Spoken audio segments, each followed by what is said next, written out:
May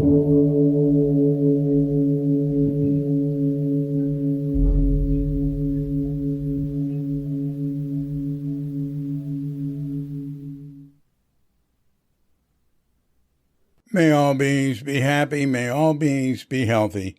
May all beings be free from harm. May all beings love life. May all beings awaken. Welcome to another Cuke Audio podcast. I'm DC Poobah of Cuke Audio and Cuke Archives. I pray that you and yours are safe and comfortable, free from economic hardship, and able to get out and do whatever it is you want within the limitations of the universal precept of do as little harm as possible. So today we have a guest, Helen Tworkov. Helen was the founder and for many years the editor of Tricycle, the Buddhist magazine. She wrote maybe one of the first books on looking at the situation of Zen in America, American Zen teachers. Zen in America, 5 teachers and their search for an American Buddhism. And Helen is a devotee, a world traveler, a phrase I just learned from her. But she was applying it to like back in the 60s and 70s. 60s, actually, she said, before there were hippies. Let's go on and give Helen a call after we've had our pause to meditate. So when you hear the bell, if you have such a mind, hit pause and meditate or whatever for as long as you wish. And when you're ready to end the meditation or whatever, hit unpause. And we'll be here to hit the bell and give Helen a call.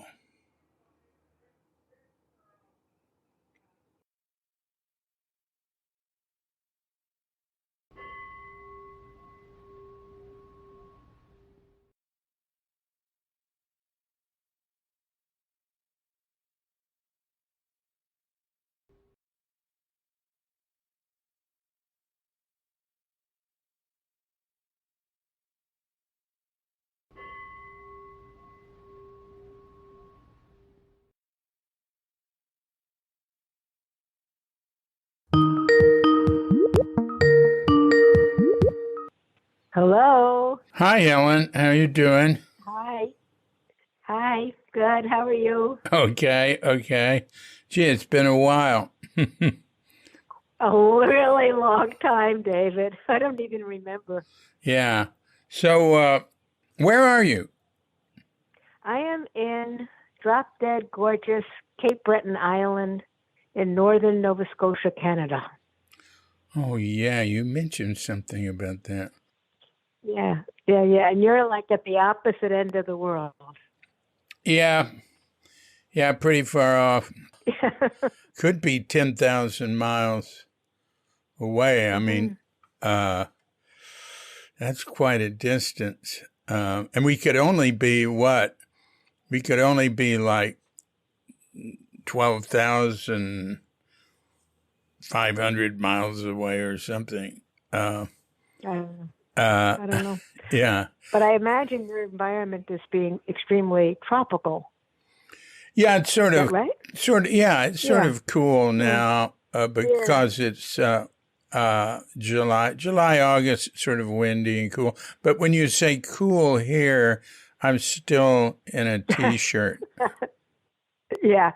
So cool here, you're wearing every piece of winter clothing that you have, but it's not the tundra. And it's I'm on the Gulf of St. Lawrence, and it's the Gulf Stream, so it's warm enough to swim, which is wonderful. That's amazing. Yeah, but it does not look tropical. It looks northern. It has a northern look. Yeah. Wow. How long are you there for? Well, I've been coming here for more than 50 years, and through the pandemic, I stayed here. It was by far the safest place to be, And there has been quite a bit of COVID here recently, and in my town, I'm about 6 miles from a local town. Mm-hmm. But it was I've been going back and forth between Nova Scotia and New York, and this was certainly by far the safer place to shelter in place. Hmm. Yeah. Wow. Wow. And what are you doing while you're there? Well, I've been writing, and I do my practice, and I see some friends, and I walk a lot, and I have 2 horses here that I take care of. I'm not riding anymore. I stopped riding a year or 2 ago, but I take care of them, and that's great. And yeah, yeah. Well, you said you've been going there for 50 years. Wow. Well, what you said you're doing your practice. What is your practice? Well, I've been studying with Mingyur Rinpoche, Vajrayana teacher. Mm-hmm. And so I've been doing certain meditation practices under his guidance. And where is he located? Nepal, mostly, primarily Nepal. Uh-huh. Do you see him sometimes? Well, he did a tour of the United States and some parts of Canada, and I did go from here to Boston to do a weekend teaching with him. That was great. And because of the pandemic, I have not been to Nepal. I had been going to Asia for part of every winter for the last, 15 years. Oh, okay. Okay. Yeah, and I really would like to get back there, but we'll have to see how this virus unfolds. Yeah. There's a new variant they say is the most intelligent yet. Yeah. Maybe it's not. I don't think it's as lethal as some of the earlier ones, but they say it really gets around everything. But they say still get your booster because that'll it might not stop you from getting it, but you won't get it as bad if you've had a booster. And apparently, people are lax and not wearing masks in America and here too in Bali. So we'll see what happens. But what I've read is that we should start wearing masks indoors and stuff like that. Yeah, I read the same thing, and I have to admit that I've been getting a little careless myself because the mask mandate is not on yet. I mean, it might come back here. We had it, then they took it away. But if I go into the grocery store and I forget my mask, I don't always race back to the car to get it. I tend to try to do my grocery shopping fast and get out. So I have to stop doing that. I have to pay more attention. Yeah. Right. I look and see, what are other people doing? There's some places, I put on a mask if they have a mask and not otherwise. But I'm the same as you. I probably should be more careful. And let's see, we're going to a lunch today. Well, very small one with some people, a girl, their family sending her to America for maybe a high school year abroad. But we'll be sitting outside, There won't be a lot of us. So, well, how'd you get into that Tibetan Buddhism? What led you to that? Let me think. Well, it was my first practice before I became involved with Zen, and then I went back to Tibetan Buddhism. So I had been, let's see, I had traveled in Asia in 64 to 66, something like that. Where? And, Where? Well, I had spent 6 months, I was like a hippie, just, traveling around. They didn't call us hippies in those days. They called us WTs. Do you remember that? World Travelers. What's a WT? Yeah, WTs. WTs, and so I was in. Wait a minute. Kyoto What for does 6 months. WT mean? I don't recognize everything. World traveler. That was before hippie. Oh, Before well, hippie. yeah, I see. So I was in Japan for 6 months, and then I traveled through Southeast Asia, and then I ended up almost not going, but eventually ended up in Kathmandu, and that was a big experience for me. Primarily working with the Tibetans in the Tibetan refugee camp out in Pokhara, past Pokhara, and but in those days, there was nothing to read. I couldn't find any books on Buddhism, and the Westerners that were in Nepal at that time were kind of crazy. A lot of drugs, a lot of kind of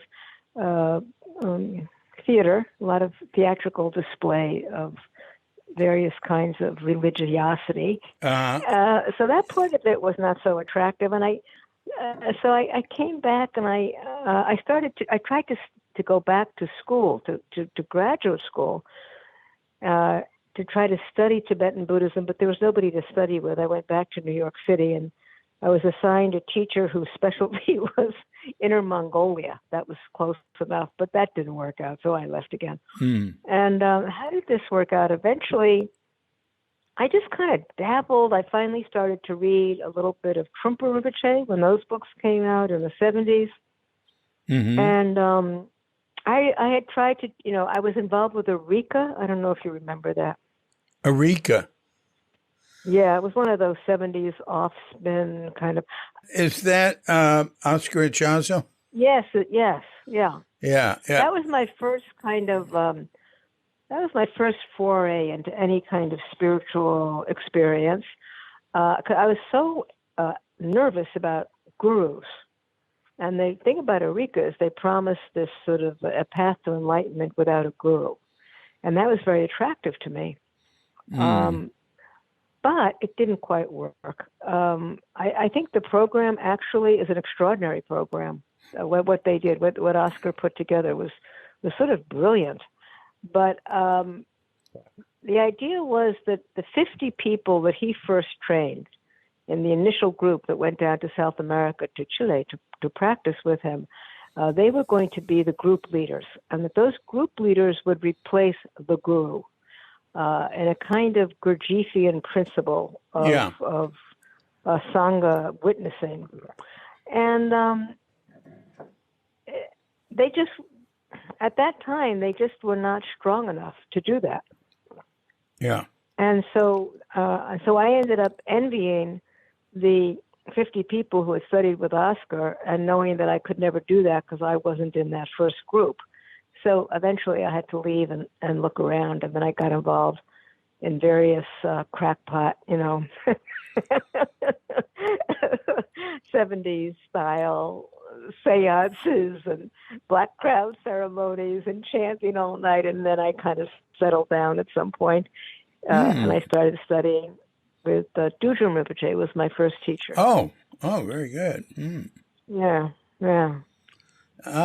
But that's kind of a funny, I don't really feel comfortable putting it that way because, why? Because I didn't even know what it meant to be a student. I don't know how else to say it. He was in New York. He gave teachings. I went to those teachings. I was profoundly moved by him. I was profoundly touched by him. But did I know what the heck he was talking about? No, not really. Well, that's not unusual. That's no, yeah. That's I'd say that's definitely a first step. Yeah, it was the first step. Yeah. Or one part of your extended first step, that's. And so, what year was that?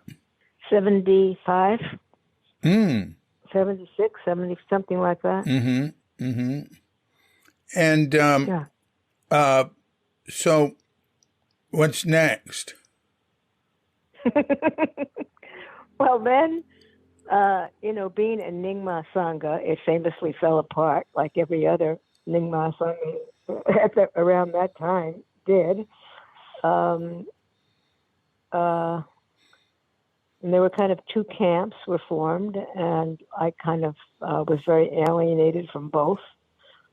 So then I spent a year very, very, very depressed and really didn't know what to do. And then finally, my friend Larry Shainberg, who writes a lot about Zen, so you might know him. Oh yeah, I love his Accidental Buddhist. No, wait. Sheinberg. No, wait a second. Wait. Not Accidental Buddhist. Ambivalent Zen. Oh, Ambivalent Zen. Yeah. And about his master Kudo or something, I forget the guy's name. Amazing. That's Kudo-roshi. I really enjoyed that. Yeah. You should do a podcast with Larry. Oh, that's a great idea. No, I'm gonna. I'll send you his information. Oh, do that. Well, I emailed him a few years ago. There was somebody actually from the San Francisco Zen Center realm posted a story about Shunryu Suzuki. And I went, nah, something about, it was like a lead thing for some workshop or something. I went, nah, he'd never do that. It was saying that he got a call at Sokoji. Somebody said, what time Zazen? And it said something like, it never stops or something, and hung up. I went, no. Never would he do that. He was polite. He would have, he always encouraging. So I thought maybe I'll write Schoenberg because it sounded like his teacher. And he said, yeah, it does sound like him, but I don't know that story. Well, he had a book that came out last year. Called Four Men Shaking. Came out from Shambhala.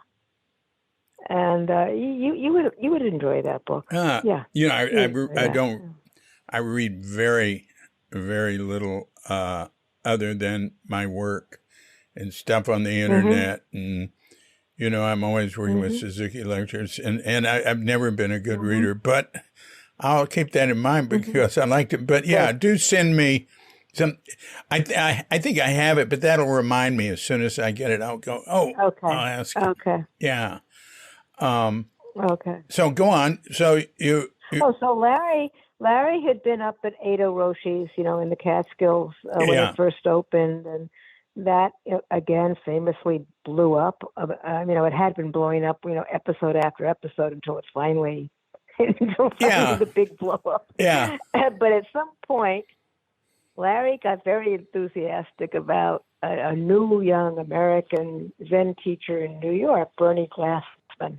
Oh, yeah. Who in those days we called Tetsugen Sensei. Right. So Larry introduced me to those teachings, and I started going up to Riverdale, in the Bronx, a section of the Bronx, north of Manhattan.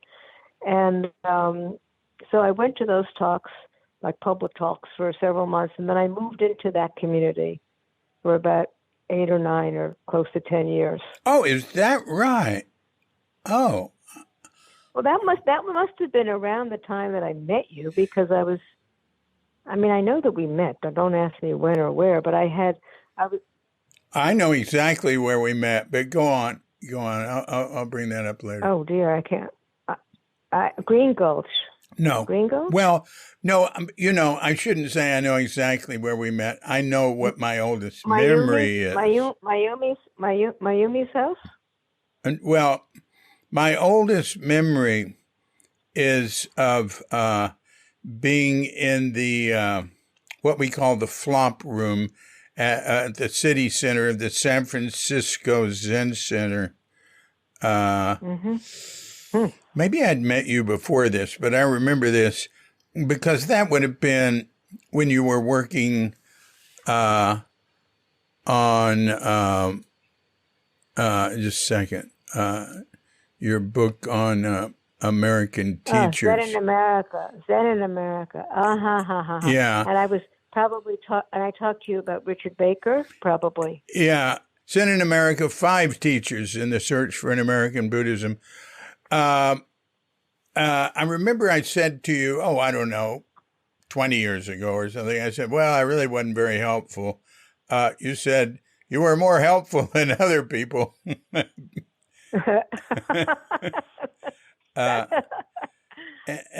Yeah. See, that came out in 94. Wow. No. Zen in America? It came out earlier. Oh, yeah, of course. I'm looking. I wish they wouldn't do that on Amazon. They just put the latest version. Yeah, Kodansha published a second version, and that might have been 94. But the first version that was published by North Point, which no longer exists, I can't remember. I think maybe 89? 89? Yeah. 90? Something like that. Yeah. Yeah. Yeah. Yeah, that would have been, when I talked to you, would have been 87 or January of 88. Yeah. And then I went to Japan. I read that book. Yeah. That was neat. And it was sort of the first book of its type. Am I right? About American Zen teachers? Gee, I can't remember. I don't remember. I don't remember what came out before that or after that or. Yeah, well, me too. But that's something that occurs to me. Yeah. And so how was it being with Bernie Glassman? Oh, well, oh gosh, I don't know what to say about that. Of course, that community fell apart too, but it started to fall apart about 5 minutes after I moved in, which is about 5 minutes after it started. Not for all the sort of sexual scandals that brought down other communities, but Bernie had set up shop in this very grand mansion in Riverdale. Yeah. Did you ever visit there? No.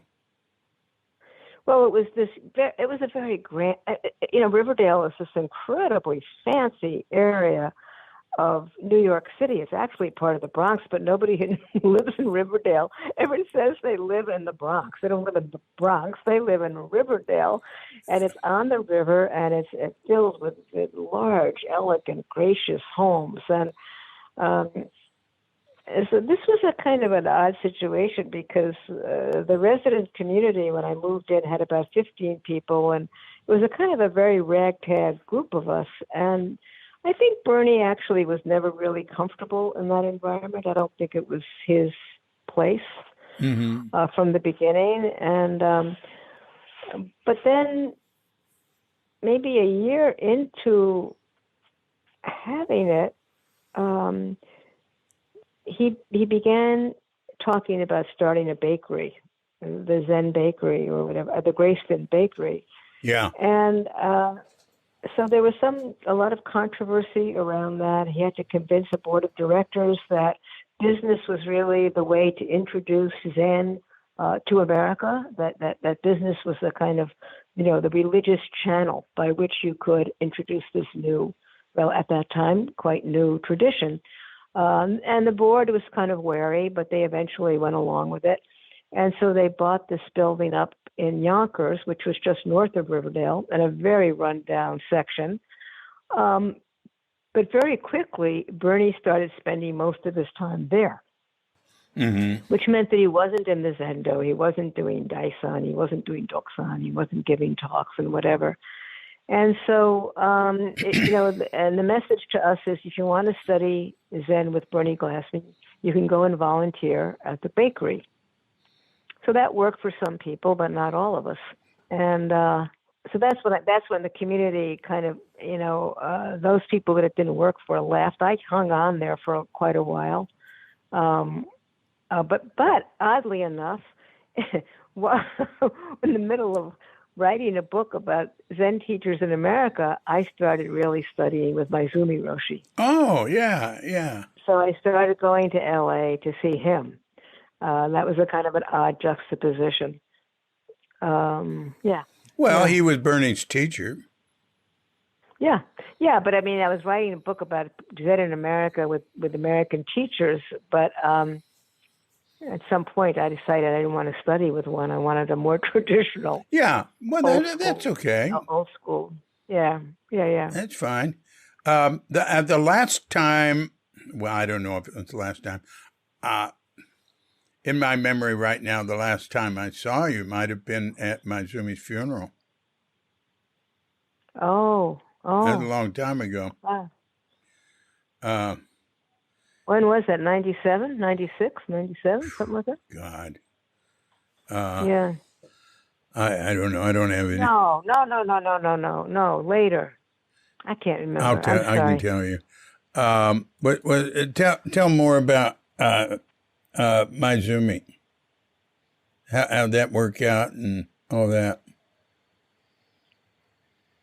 Well, of course, it's another community that blew up with a huge scandal. Well, yeah, it's still going, though. Huh? Still going. But, I think that, one of my Tibetan teachers before that was involved in the Nyingma Sangha splitting up that used to say, it was a Tibetan expression, the best guru is one who lives 6 valleys away. That's right. I never heard 6 valleys, but I quote that sometimes. And one reason is, you don't know about their personal life, and you just focus on their teaching. Well, that was what my focus was with Maizumi Roshi. I didn't know anything about drinking, about women, and I had a very, in that sense, it was a very privileged relationship. I would fly in, I would go to retreats, and I would leave, and I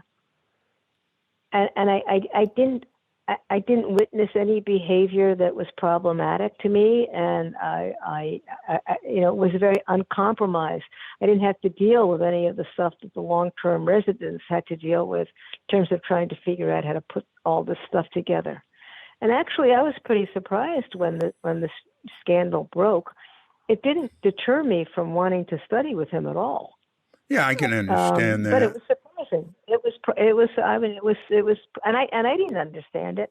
I didn't understand how this guy could be teaching the way he was teaching and do things that were so hurtful to his family. All I knew is that he had a tremendous talent for introducing me to myself.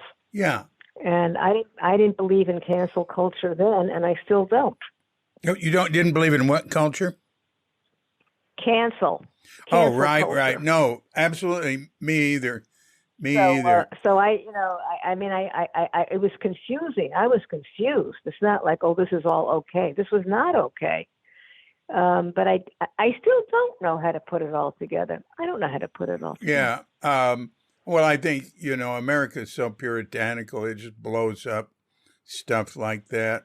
One thing that I point out is there's one very prominent Zen tradition in America that really had no sexual scandal, but I know students from there, especially one, who tell me shocking stories about how severe it was, and really about what? How severe it was, and how extreme and culty, and a lot of hitting, and even saying holding up the monk who held a knife to his chest, saying if he didn't get enlightened that night, he'd kill himself. So one of their students shot himself in the head because he didn't get enlightened, which was so extreme. But that was all on the violence end. And, Stanley Kubrick said, kiss it, it's X. Cut it off, it's PG. There's really a thing about that.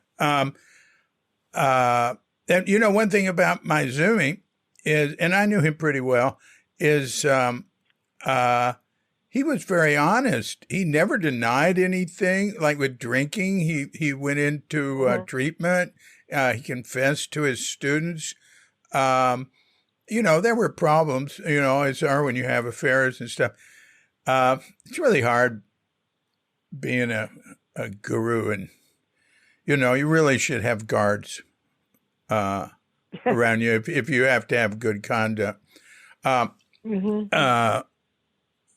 depending on the person, some people that's not a problem.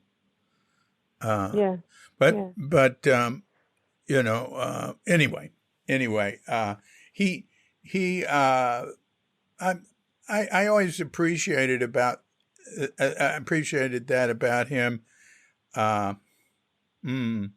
Yeah, and I'm sorry, I knew his brothers in Japan. I stayed with Bushi. I can't even remember his name, in Yokohama. I don't remember that. Yeah, a couple of times. And oh boy, was he helpful. He'd give me giant amounts of money when I left. And he had a very wealthy temple. And so did, the one in Tokyo. I stayed there. Where Maizumi died, and I bathed in the bathtub where he died. Yeah, sad. But anyway, I liked him a lot. I first met him in '66. I'd see him when I went to L.A. And that's good to hear what you have to say about him, that you really appreciated his teaching. Well, I do think America is a very puritanical country, and I think we do blow these things way up. But I think for myself personally, I to this day, I have some confusion about the application of what we call enlightened states or emptiness, and how we apply that to our lives. There's a lot of confusion for me that in our even right now, in terms of a response to the government, our government, for example.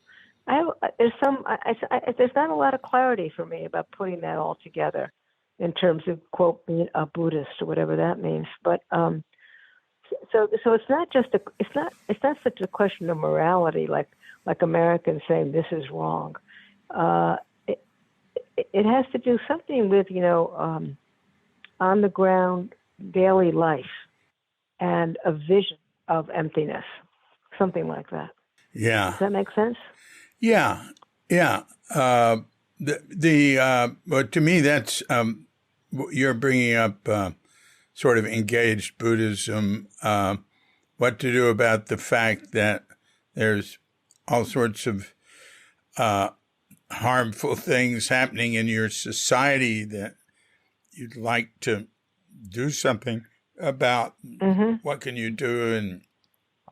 And that's a problem. And like in Myanmar, I know I've known some monks, Western monks who've practiced there, and I've set Vipassana retreats here in Bali with Myanmar monks.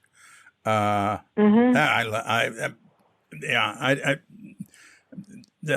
like the Vipassana retreats. Oh, I'm getting too old for them. But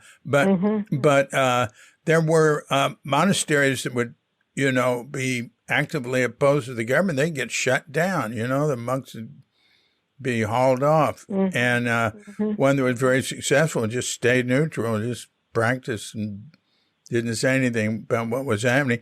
And then there's some, of course, that became wildly anti-Muslim and advocating violence. And that's happened in a number of, that's happened in Sri Lanka, in Myanmar, and to an extent in Thailand. So, I don't know, you just got to decide for yourself, huh? Yes. Yeah. I think so. Yeah. So you studied with Maizumi, but you said you went back to Tibetan Buddhism. Oh, yeah. Then Maizumi Roshi died, as we were talking about his funeral. 95. So for a couple of years, I was pretty lost. I had started Tricycle, so I was very busy, hugely busy. I didn't have a lot of time to do what I had done, some 20 years earlier, which is sort of go around and check out gurus and go to different retreats and stick my nose in there. I just didn't have time to do that. But I also, at that time, I don't know how old I was. I don't remember. 60 years old, something like that. And I actually had a few years there where I was under the delusion that maybe I didn't need a teacher. And that turned out to be not such a good move. So it took a couple of years for me to say, oh boy, this isn't, I need some help here. I need some guidance. I'm not going to be able to go much further on my own.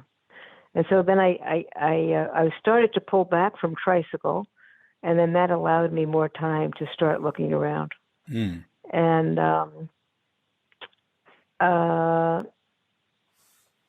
I don't know exactly why. I mean, at that point, I don't think I cared about whether it was Tibetan Buddhism or Zen Buddhism or Vipassana. It was really about the person. And I had been invited to a dinner party in New York City for Mingyur Rinpoche. At the time, he was so young. And I wasn't particularly impressed. He was shy, and his English wasn't so great, and it was not love at first sight. But he did mention that he was going to be doing a retreat at Gempo Abbey in Nova Scotia, which is about right up the road from me, 2 hours north of here. Oh, is that right?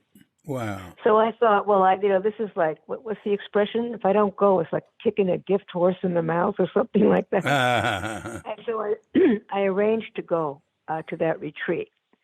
And it was absolutely fantastic. It was exactly what I needed, because I had felt that I had been continuing a Zen meditation practice in those years after Roshi died. But I was really beginning to space out. I'd be sitting on the cushion, just kind of like a kind of getting lost in emptiness, getting lost in thoughts, not being rigorous in what I was doing. And I needed some rigor. And basically, for 5 days, he kept asking, "Where is your mind?" And he asked it for, of everybody in the room, like, "Where is your mind? Where is it now?" It was where it was just very, very specific, pointing, very interactive.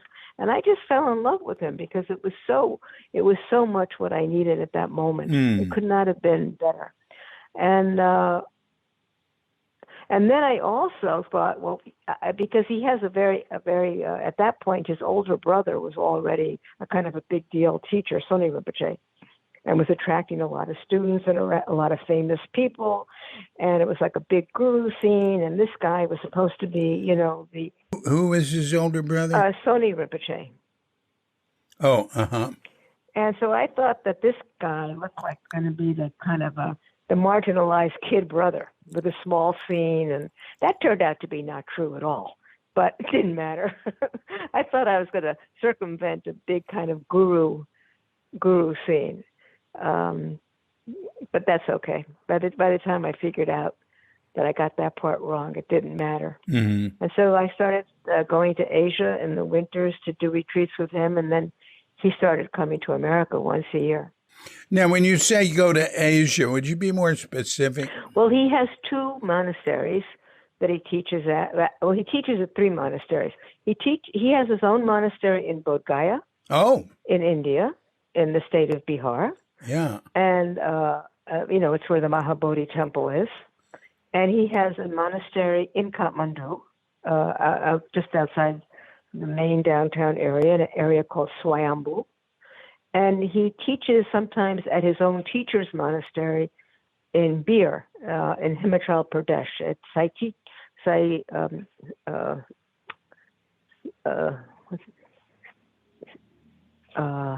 Situ Rinpoche. And the name of that monastery is Sherabling. So those are 3 places where he teaches.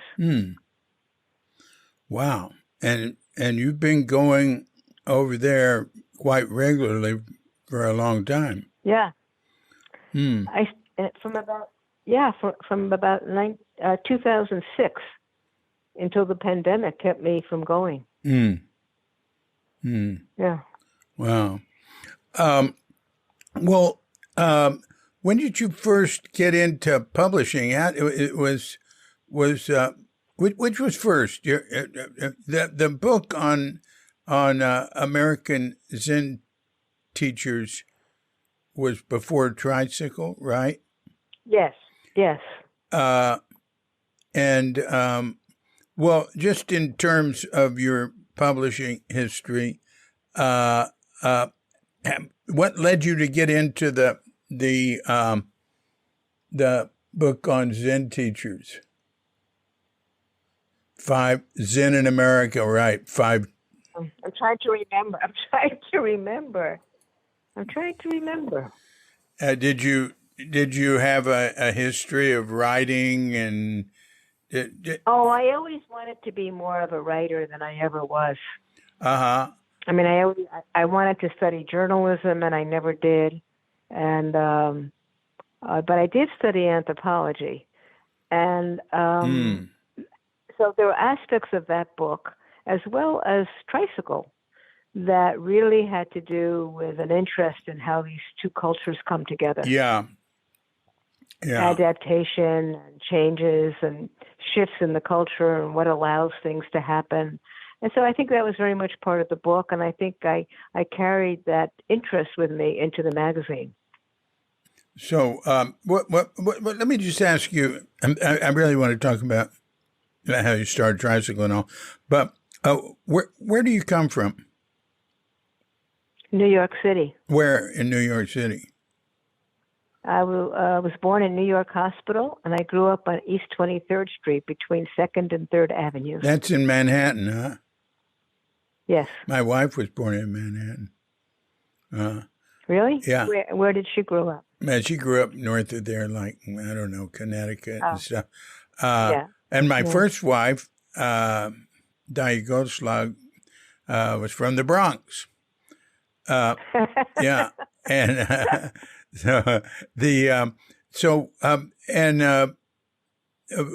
where'd you go to school? I went to public schools, PS 40, PS 41, something on 19th Street, 2nd Avenue. Uh-huh. And then I got a scholarship to a fancy girls' school called Dalton. Mm. And I was a very poor student. And so then I went to, I actually had a very hard time in school for many different reasons. But when I was past 50 years old, I was diagnosed with dyslexia, which hadn't been bad enough to completely not be able to read or to do badly in school. But I had a very hard time reading, and I gave up easily. And so I was labeled a very uncooperative child, and I might have very well have been very uncooperative, even if I had been able to do the studies. Oh, that's funny.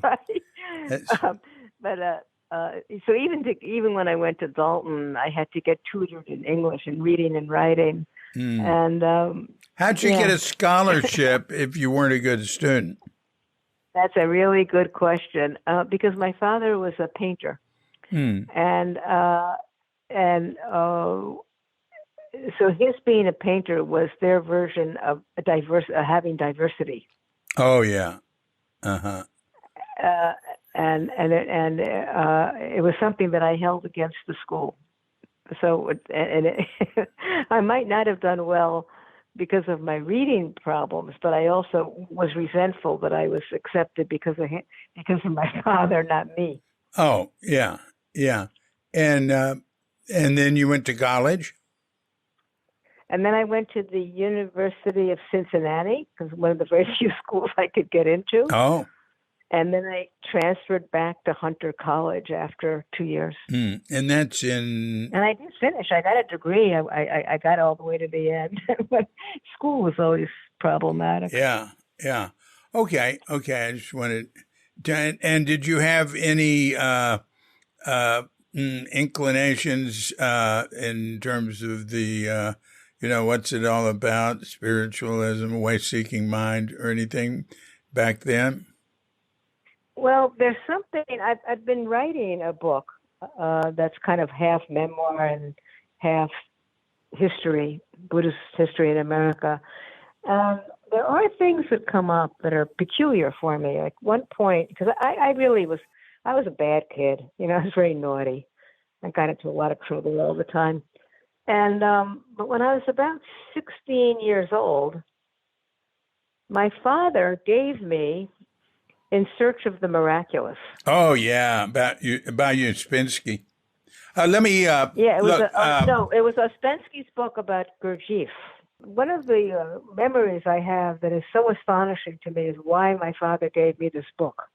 Because basically, my memory of myself is that I was kind of spaced out all the time, but not in a mystical way at all. I was just lost in dream world and fantasy in any which way that could get me out of being where I was. Yeah. But why he gave me this book has been one of the great mysteries of my life. He handed it to me saying that a friend had given it to him, but that he wasn't interested in these matters, but he thought I might be. Why, I do not know. So did you delve into the book? Well, first of all, I could hardly read anything. Reading Ouspensky wasn't exactly easy. I tried. I got a few things out of it here and there, but yeah, I did get something out of it. I got things out of it. Yeah, I did, without being able to really.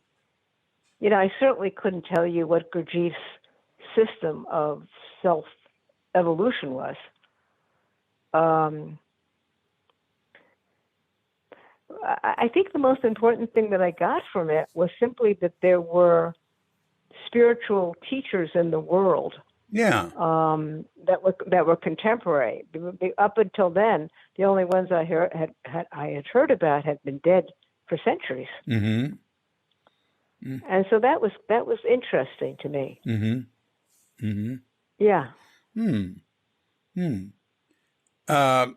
And so I'm sort of looking here to what led up to you doing this book on Zen teachers in America. Yeah. You'd been involved with Zen. Yeah, I'm trying to remember what the inspiration for that was.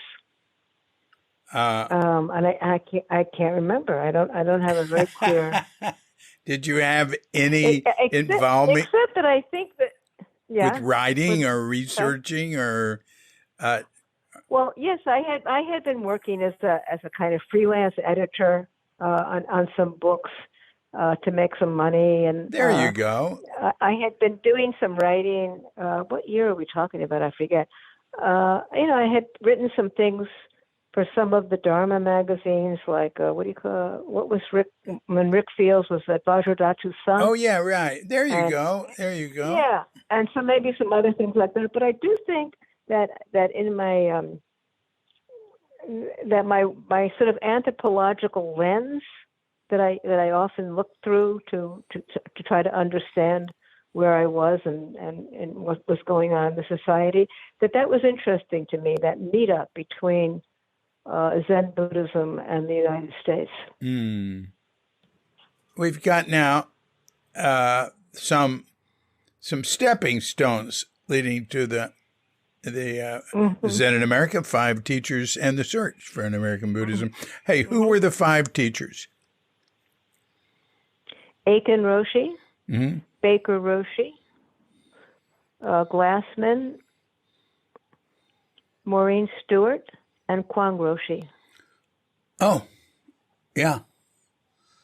Yeah. What's amazing?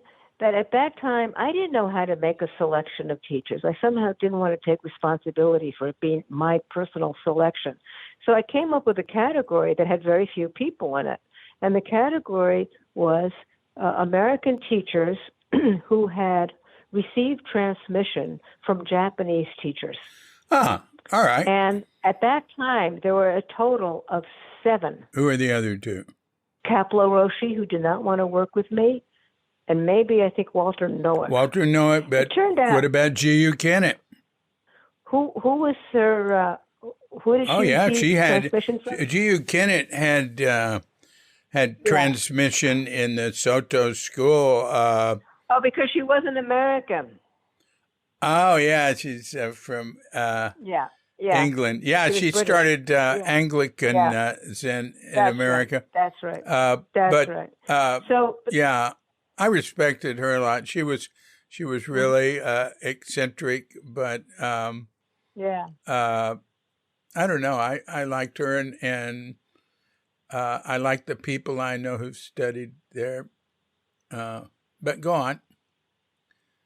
No, I just think it's amazing if you look at that there were a total of 7 in what year were we talking about? 1985 or 3 or something. 85. Yeah. And now I can't possibly keep track. There are hundreds and hundreds. Yeah. Well, American teachers who have American teachers, but hundreds and hundreds and hundreds. I have no idea. That's right.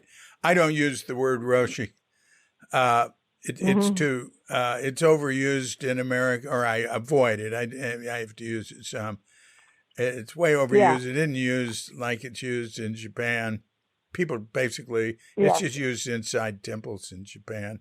People don't even. People don't. They call Suzuki-san at his temple. You know? But also another reason is, then I just put Roshi after everybody's name. You know. Yeah. Because if you say it for one person, like you just said Baker Roshi, Kwong Roshi, Aiken Roshi, Bernie Glassman. Well, Bernie Glassman, it's a matter of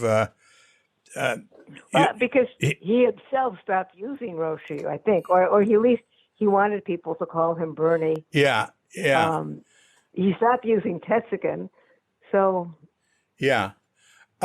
Anyway, that's neither here nor there. So, how was your, was everybody cooperative? Those 5 people were, yes. Yeah. And all right, you got any comments on any of that? I'm just curious. Like your experience with the people. Let me think.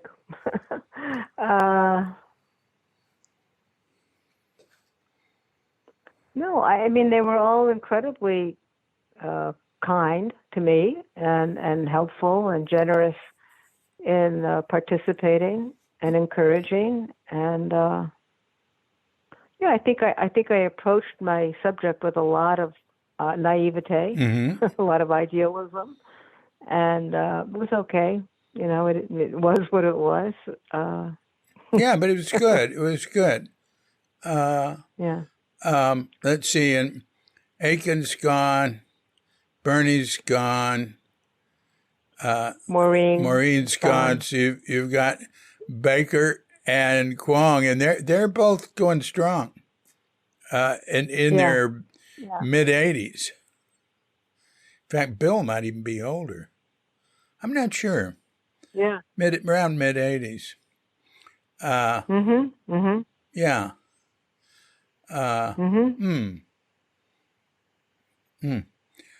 So then how did Tricycle come about?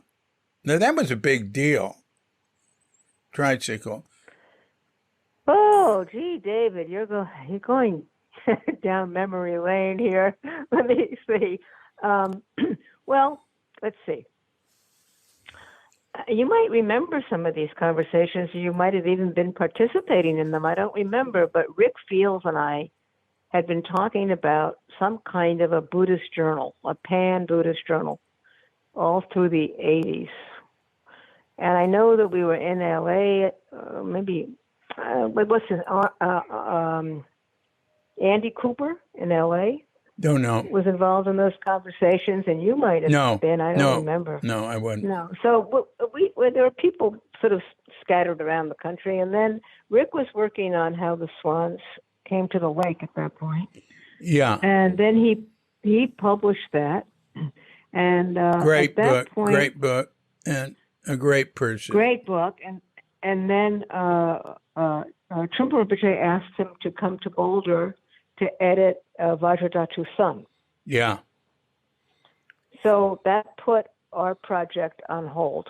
Yeah. And the idea that we had was very simplistic. It was just that there are all these different lineages, and we could come together under one umbrella, and it was going to, it was very idealistic, and it was going to be wonderful. We were going to have so much fun in putting it together. And then, of course, in the middle 80s, all these scandals happened, and including the one with Trungpa Rinpoche's heir, Tom Rich.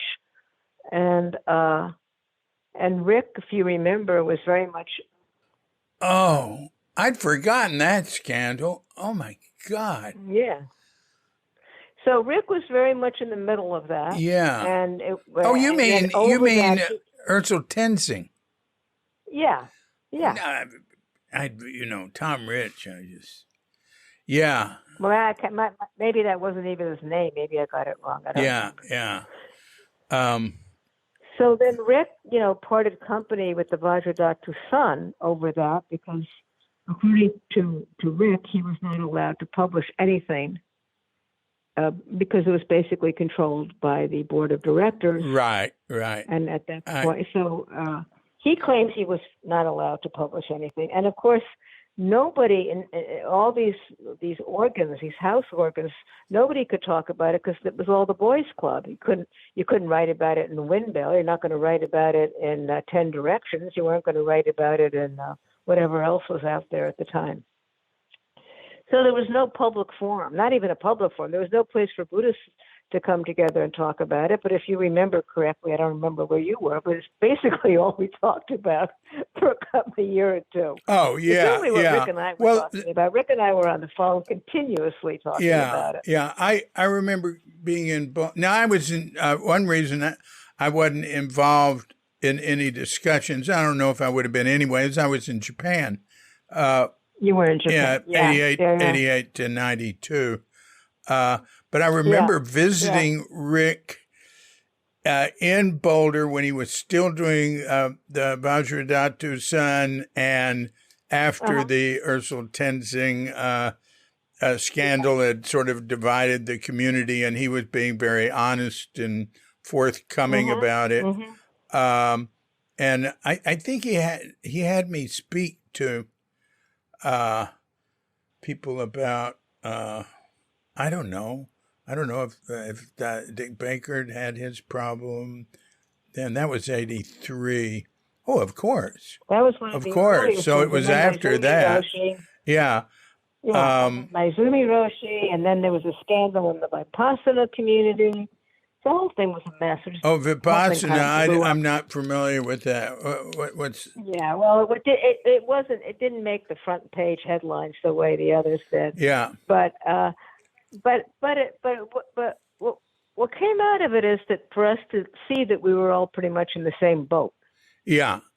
All these communities with all these separate lineages, and everybody thinking their lineage was the best, and why that was true. Yeah, and the Hindu ones too. Yeah, so then we all fell apart at around the same time, and it was terrific. It gave us a terrific opportunity to shake off a lot of our naivete and idealism, and kind of buckle down and get to work in some way, in many different ways. Yeah. And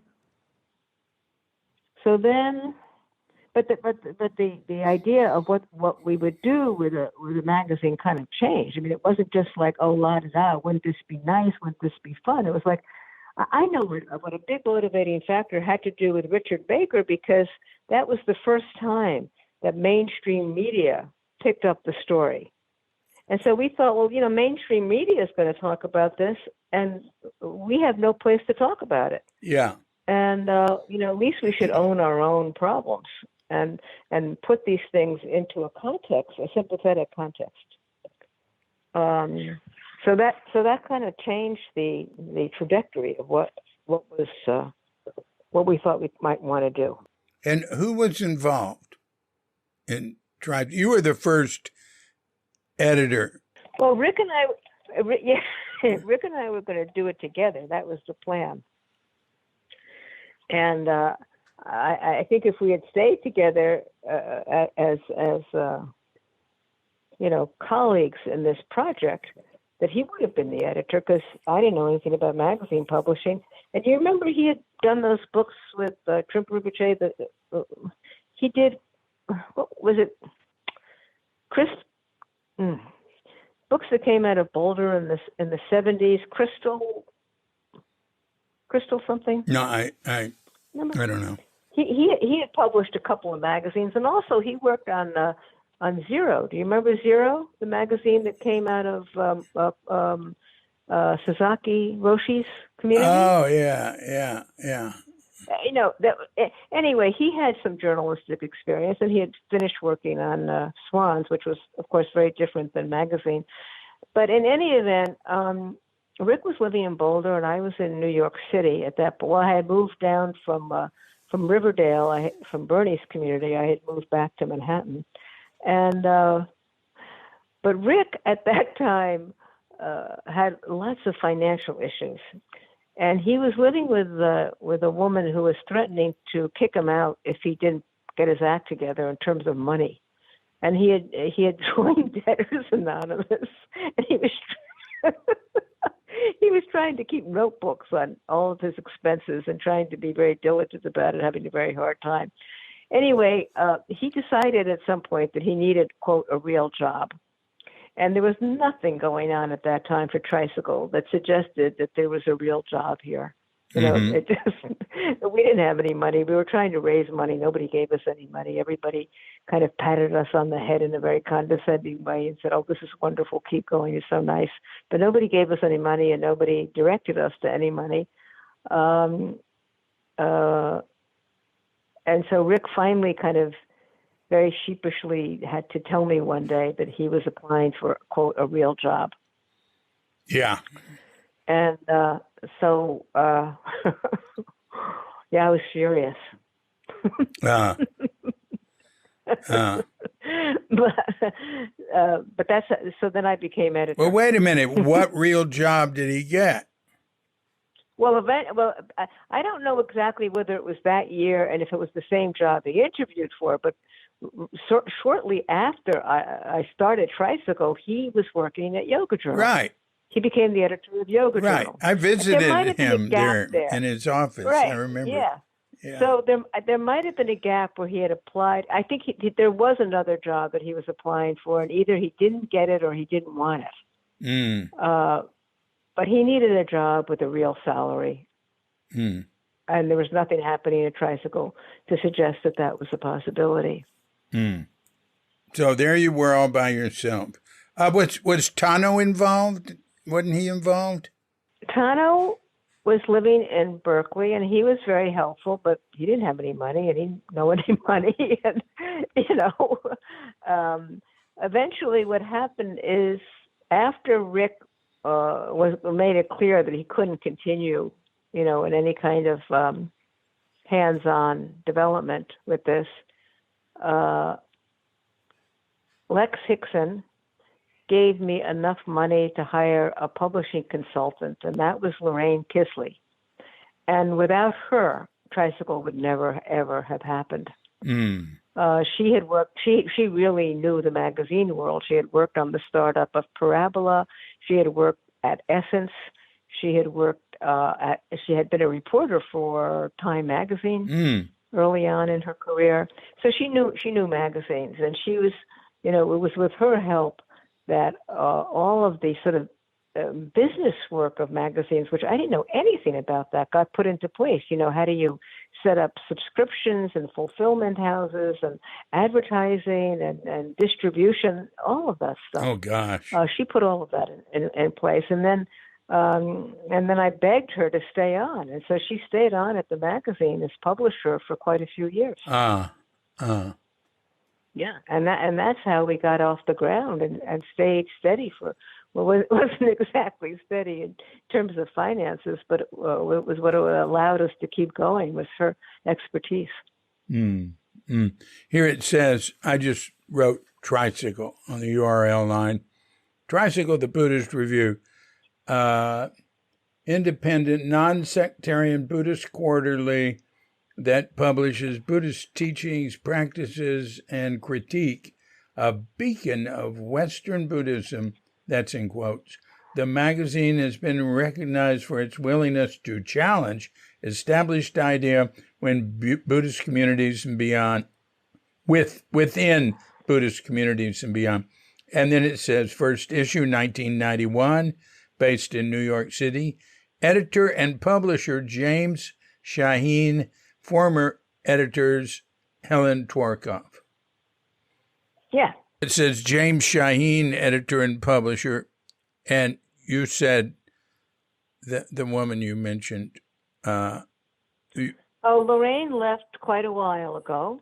She's I had begged her to stay on year in and year out until at some point I couldn't keep her there any longer, and I forget what year that was. Oh, I see. And then I haven't worked in the office for, I think James joined the staff working under Lorraine initially in the publishing side, and then he had been working in the editorial offices of Forbes magazine. Oh, and then when I left, he took over as editor and publisher. But that was about 2008. He's been there longer now than I was originally. Oh, wow. Yeah. Wow. So, this thing I'm looking at now, it's current. He's the editor and publisher now. Wow. Well, how was it to come out with your first issue? Oh my God. It was absolutely extraordinary. The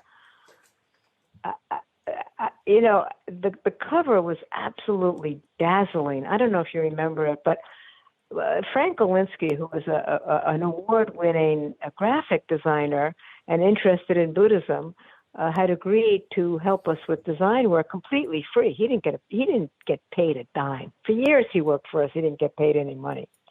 And the cover he came up with, I don't know if you remember it, but it was an image of the Dalai Lama. It was a Herb Ritz portrait of His Holiness. With looking in profile, a kind of profile image, with his head tilted up, without his glasses, and it's a black and white image, and he framed it in maroon, and it had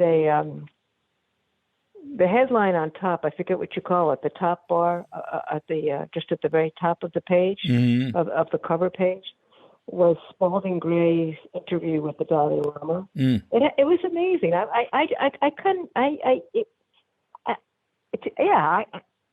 It was so much more professional looking than anything I had imagined, even though I can barely open the book, the magazine, the first issue today, because the typography inside is very unprofessional.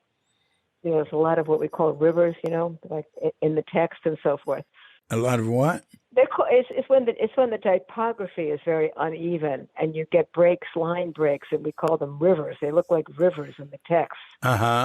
It doesn't matter. Anyway, the point is that the inside was not quite as professional looking as the outside. The outside is absolutely gorgeous.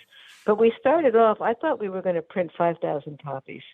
And thanks to Lorraine's genius, we ended up with a first run of, by the time magazine was printed, we had 17,000 subscribers. So that was more than 3 times what we had initially imagined. Wow. That's impressive. That's impressive. But it also tells you something about catching a wave at the right time. Yeah. I mean, how'd you get the word out to that many people? Yeah. We did a direct mail solicitation. This was all Lorraine. And what mailing list she used, I don't know. Maybe she used some of the Dharma magazines, like Vajradhatu's Sun, which I can't even remember whether it was actually going at that time. or Parabola, or what else was around? New Age Journal? No, New Age, maybe. Well, yeah, that was around, sure. Okay, so whatever, I don't remember. Shambhala Publications. Oh, you think maybe you got some help from Shambhala? Shambhala Publications. Yeah. Yeah, I mean, that would be an obvious list, but you know what? I didn't have anything to do with that, and I never quite understood it. I never quite understood the whole business side of it. Well, New Age Journal from 74. Wow. Well, that's amazing. And all right. So how did they sell? You know, you're asking me questions that I just don't remember those details. All I know is that we stayed alive. Yeah, somehow. that's the answer. Any money. I mean, we just didn't have any money. I mean, one of the biggest surprises of my life at Tricycle was I did not expect to be spending a huge amount of my time fundraising. Oh, yeah. And I had to. Yeah. And that, you know, it was just it was difficult. It was exhausting. It took up an enormous amount of my time that I thought I would be better spent on editing, but that's how we kept it alive. Yeah. Oh, I saw you at a fundraiser you did in San Francisco and Pacific Heights. Well, again, I was successful enough to keep it going. Mm-hmm. I think that I don't think I got a decent night's sleep for the entire time I was running the magazine because I would be so concerned about money. Mm. But, you know, it's still there. It's still going. James Shaheen turned it around financially. We've had very hard times, you know, like the 2008. That was really, really hard on the magazine. And I mean, we got through that. James got us through that. He got us through that. Mm. And he developed, you know, the internet in a way that I never could have. I'm too much of a Luddite. I got at it just in the nick of time in terms of the development of online coursework and presence and so forth, social media platforms. Yeah. Mm. What led you to leaving Tricycle? And wait, but my image of it is you stayed with Tricycle in a way when after you were editor, you stayed. Maybe. Yes, I did. That's true. I pulled back. Right. Back, and I stayed. First, I kicked myself upstairs. I gave myself a title of executive director or something like that, which basically meant fundraiser in chief. Yeah. But the idea was that James would take over the editorial work, and then all I would do was fundraise, and so it became not as onerous if I didn't have to meet the editorial deadlines.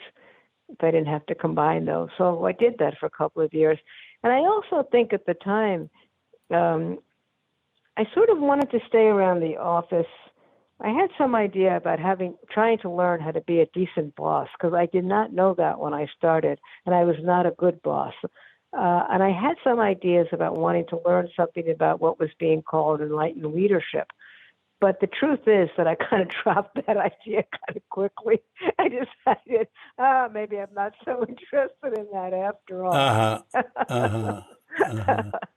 And I just wanted to change it up. You know, I wanted to pull back more than the executive job allowed for.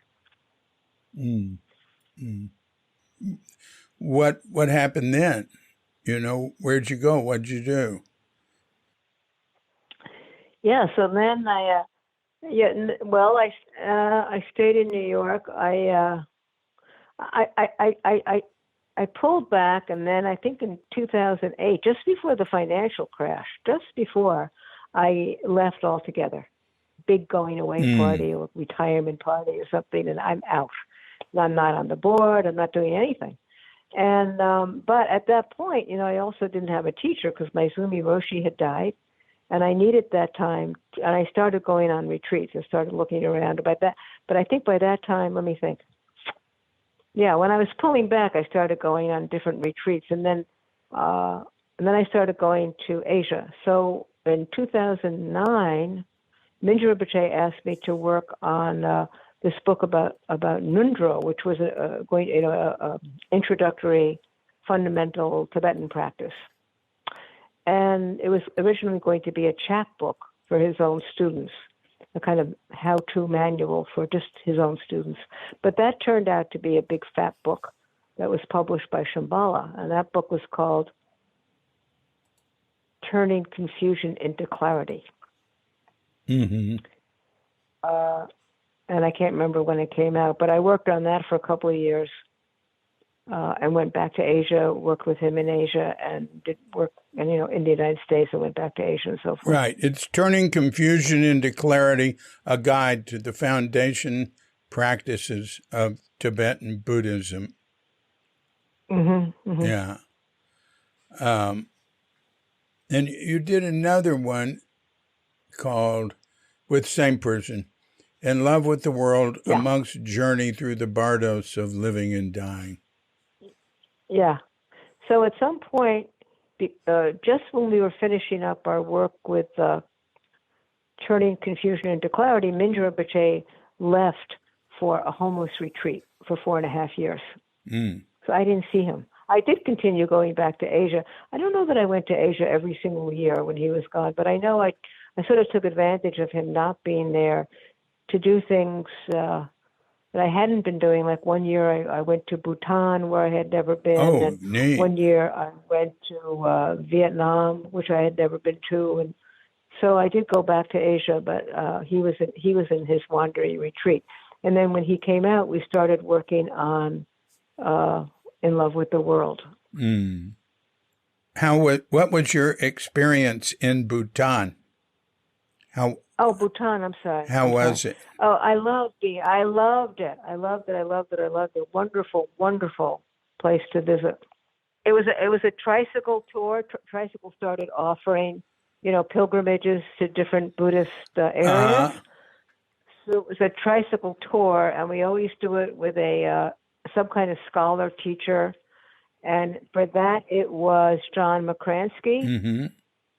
Tibetan American teacher in the Tibetan tradition. And he was terrific. And, the country was so, so very beautiful, so extraordinary. And there's nothing to look at except Buddhist temples and fantastic landscape.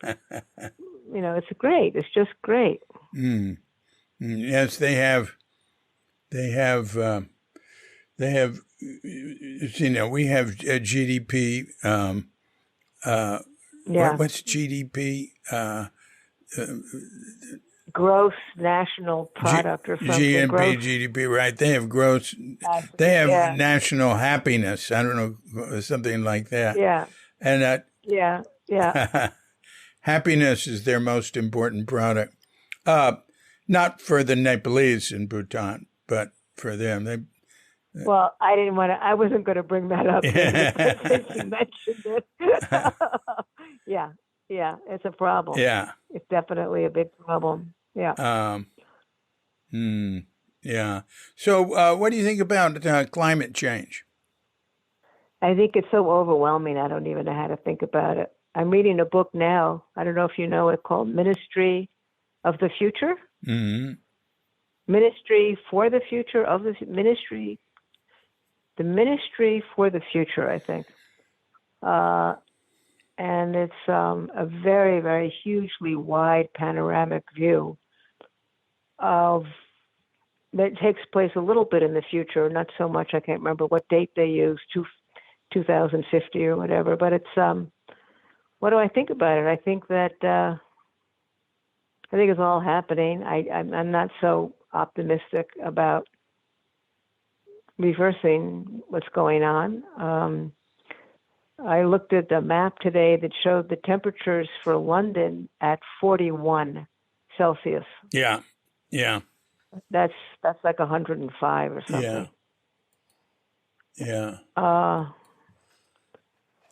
And I think it's interesting to try to know something about, as a Buddhist, what our relationship to this is or could be, or what we're doing. And I think Buddhists are so lucky. I think Buddhists are incredibly lucky. We have such incredible tools in the toolkit.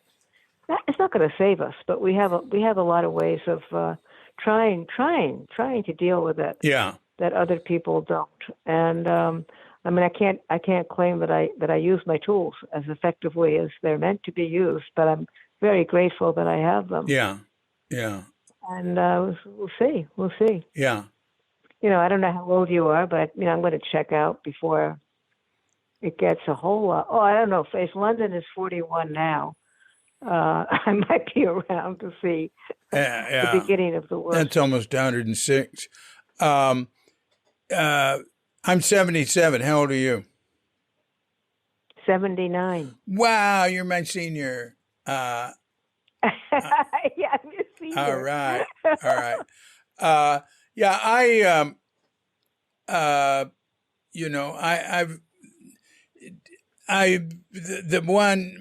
got a little involved in some environmental stuff, after I came to Zen Center. I did little bits of civil rights work and stuff beforehand, SDS. And, but the threat of nuclear war and the horrible, implications of all these 10 zillion nuclear bombs being controlled by people and computers is something I did put a lot of time into. And a lot of people in the Zen Center did, and the Zen Center got involved. And Richard Baker and I talk now about the threat of nuclear war is great or greater now than ever, and people don't realize it. But the threat of climate change is different. It's coming at a steady and increasing pace. The nuclear war thing is like roulette. You don't know what's going to happen. Right. Yeah. Pessimistic. I'm optimistic in a Buddhist way. I feel that ultimately everything's okay and worlds come and go. And our spiritual paths are not going to be destroyed just because the planet we live on is becomes unfit for possibly even life, the way we're going. How do you see that, David? How do you actually see that? The planet's not fit for life and our paths go forward. How do you understand that? I don't. Oh, I don't try to understand things I can't understand. I'm really good at that. No, I don't try to understand karma. I don't try to understand reincarnation. I think interpreting those things is, they're beyond comprehension. I believe in karma. I believe in reincarnation. But I don't know what's going to happen here on Earth. It's very hard to believe the human race won't figure its way out or come out, greatly wounded. In the meantime, it's sort of like the monk hanging from the cliff.